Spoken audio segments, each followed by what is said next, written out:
प्राचीन काल की बात है। एक साधु तपस्या कर रहे थे। उनकी तपस्या में इतनी शक्ति थी कि देवता भी उनकी साधना से प्रभावित थे। साधु के पास एक गाय थी जो उन्हें अत्यधिक प्रिय थी। वह साधु गाय की सेवा करता और वह गाय साधु को अपना पुत्र समान मानती थी। आज हम आप सबको गाय माता की कथा सुनाने जा रहे हैं। गाय माता की पूजा करने और उन्हें रोटी देने से हमारे कौन से कार्य संपूर्ण हो जाते हैं। इस कथा को सुनने के बाद आप सब बहुत प्रसन्न होंगे और आपके कष्ट दूर हो जाएंगे। चलिए कथा को प्रारंभ करते हैं। एक समय की बात है, क्षीरसागर में विष्णु भगवान शेषनाग की सैया पर लेटे थे और लक्ष्मी माता पास में बैठी विष्णु भगवान के पैर दबा रहे थे। पैर दबाते दबा अचानक से रुक गई। तभी विष्णु भगवान लक्ष्मी माता से पूछते हैं, क्या हुआ देवी, रुक क्यों गई?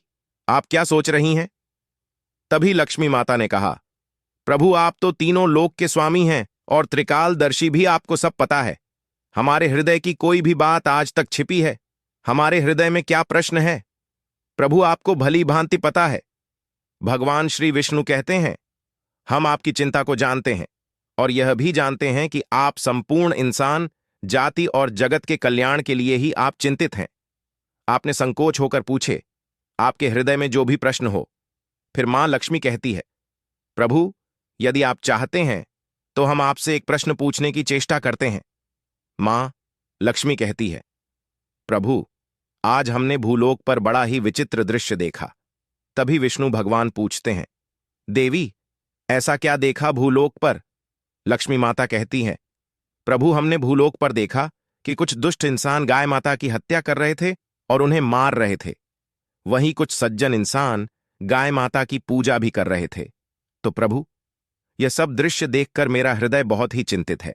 इंसान खुद की इच्छा पूर्ति के लिए इन बेजुबान जानवरों को क्यों मरता है? इन पर इतना अत्याचार क्यों करता है?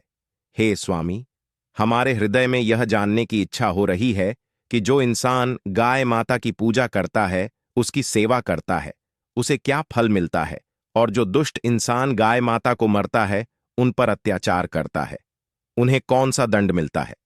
भगवान विष्णु मां लक्ष्मी की ओर मुस्कुराते हुए देखते हैं और कहते हैं, देवी आपने बहुत ही उत्तम प्रश्न पूछा है। जो गाय माता को कष्ट देता, उन्हें मारता है, उसे तो उसके पाप किए हुए कर्मों की सजा नरक में अवश्य मिलती है। लेकिन जो गाय माता की पूजा करता है, उनकी सेवा करता है, उन्हें स्वर्ग की प्राप्ति होती है। गाय माता की सेवा करने से भूलोक पर और देवलोक में इंसान को कौन सा फल मिलता है? देवी हम आपको एक कथा के माध्यम से आपको समझाते हैं। हे देवी, आप इस कथा को ध्यान से सुने। इस कथा को जो भी मनुष्य सुनता है, उसके संपूर्ण कष्ट और पाप नष्ट हो जाते हैं। उसे धन धान्य वैभव और कीर्ति की प्राप्ति होती है और मृत्यु के बाद वह इंसान स्वर्ग में वास करता है, स्वर्ग लोक में जाता है। मां लक्ष्मी कहती हैं, प्रभु यह हमारे सौभाग्य है कि यह कथा आपके द्वारा हमें सुनने को मिल रही है। भगवान कथा प्रारंभ करते हैं। कहते हैं, प्राचीन समय की बात है। भूलोक पर विवस्वान वंश में एक अग्रसेन नाम के राजा, जो राजधर्म का बड़ा पालन करने वाले गुणवान, चरित्रवान तथा महापराक्रमी थे। उन्होंने शांति और धर्मपूर्वक अपनी प्रजा और राज्य का पालन किया और अपनी प्रजा को हमेशा ही सभी तरह से सुखी रखा। उनकी प्रजा हमेशा उनसे प्रसन्न रहती थी। कुछ दिन बाद राजा अग्रसेन की शादी राजकुमारी दमयंती से हो जाती है। महाराज अग्रसेन अपनी पत्नी दमयंती के साथ प्रसन्नतापूर्वक अपना वैवाहिक जीवन व्यतीत कर रहे थे। लेकिन कुछ साल बीत जाने के बाद महाराज अग्रसेन को अपने उत्तराधिकारी की चिंता सताने लगी, क्योंकि रानी दमयंती के गर्भ से कोई संतान नहीं हुई। तब महाराज अग्रसेन अकेले और एकांत में बैठकर सोचने लगे कि हमने कभी कोई पाप भी नहीं किया है और हमने सदाशि मुनियों की सेवा की है, धर्मपूर्वक राज्य भी चला रहे हैं, उसके बाद भी हमें पुत्र की प्राप्ति नहीं हो रही है। हमने अनजाने में ऐसा कौन सा पाप कर दिया है? इतना सोचकर वे बहुत चिंतित हो गए। फिर उनके हृदय में एक विचार आया कि इस समस्या का समाधान केवल आर्षि कश्यप जी ही कर सकते हैं। वे ही हमें हमारे दोष के बारे में बताएंगे और संतान प्राप्ति के लिए कोई रास्ता बताएंगे। इतना सोचकर राजा अग्रसेन और रानी दमयंती के साथ आर्षि कश्यप जी के कुटिया पर पहुंच गए।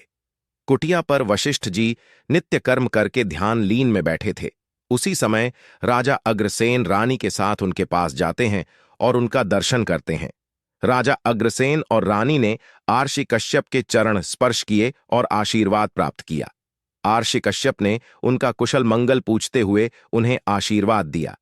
फिर आर्षि कश्यप कहने लगे, हे राजन, सब कुछ मंगल तो है ना? आप और रानी दमयंती का आज अचानक वन में हमारी कुटिया में पधारने की ऐसी क्या जरूरत पड़ गई है?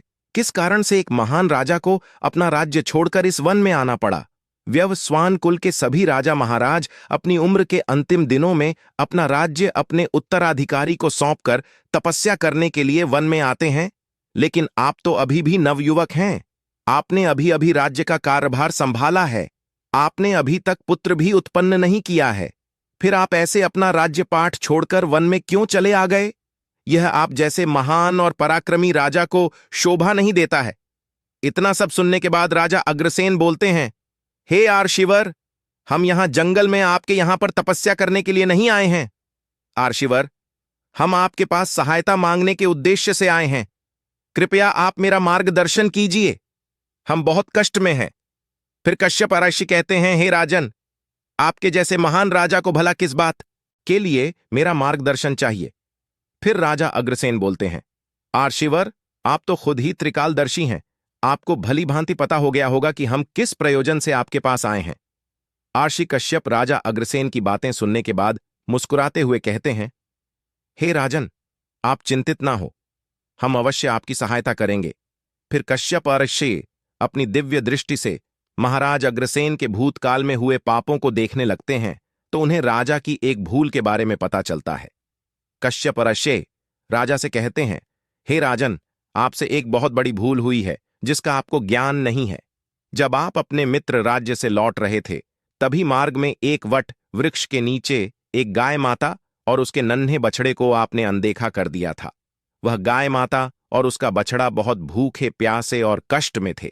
आपने उस गाय माता को और उसके नन्हे बछड़े को ना ही भोजन कराया और ना ही उसे नमस्कार किया।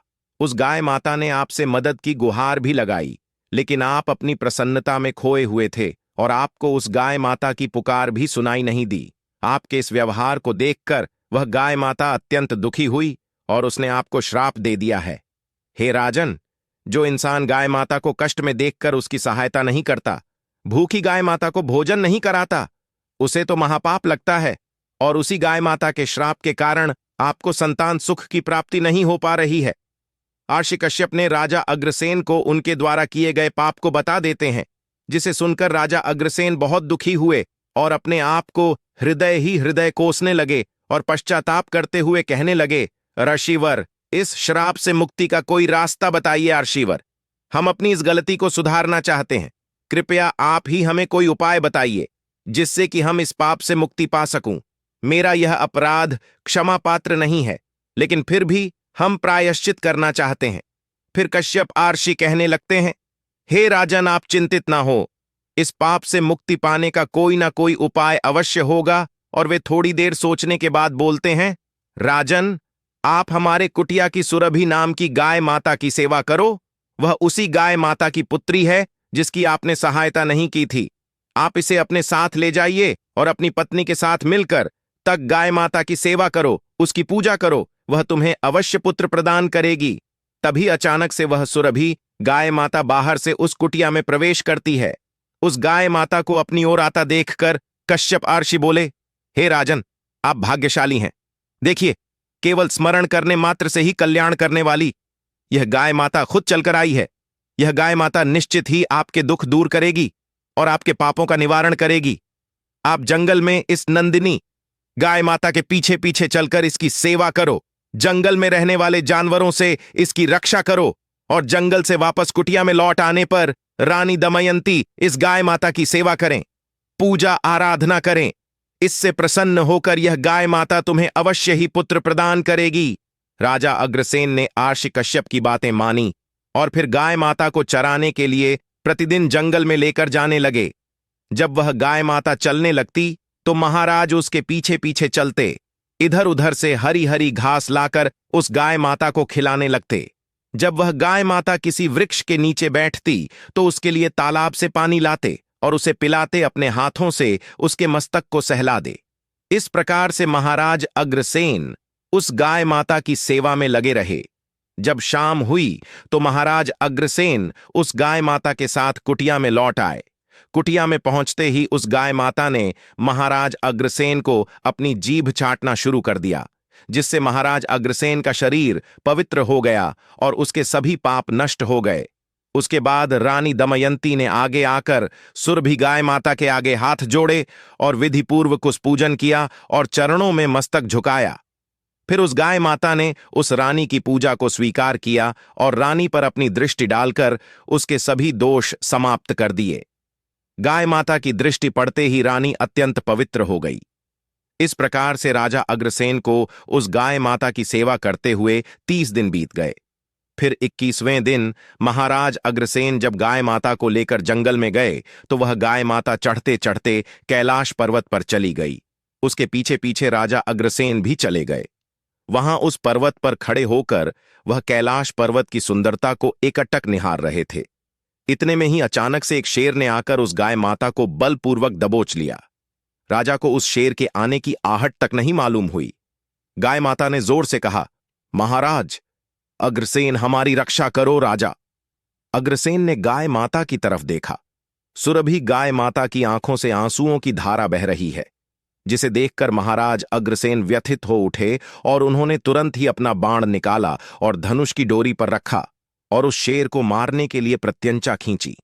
उसी समय उस शेर ने महाराज अग्रसेन की तरफ देखा। उस शेर की दृष्टि पड़ते ही महाराज अग्रसेन का शरीर जैसे बर्फ की तरह जम गया हो। उनकी शक्ति क्षीण हो गई, उनका सारा बल शून्य हो गया। अब तभी उस शेर ने गर्जना भरी आवाज में कहा, हे राजन, हमारे ऊपर प्रहार करना तुम्हारे बस की बात नहीं है, क्योंकि भगवान भोलेनाथ हमारी ही पीठ पर पैर रखकर नंदी पर विराजमान होते हैं। इसीलिए तुम हमें मारने की चेष्टा मत करो। अगर तुम हमें मारने की कोशिश करोगे तो निष्फल रहोगे। अब तुम यहां से लौट जाओ।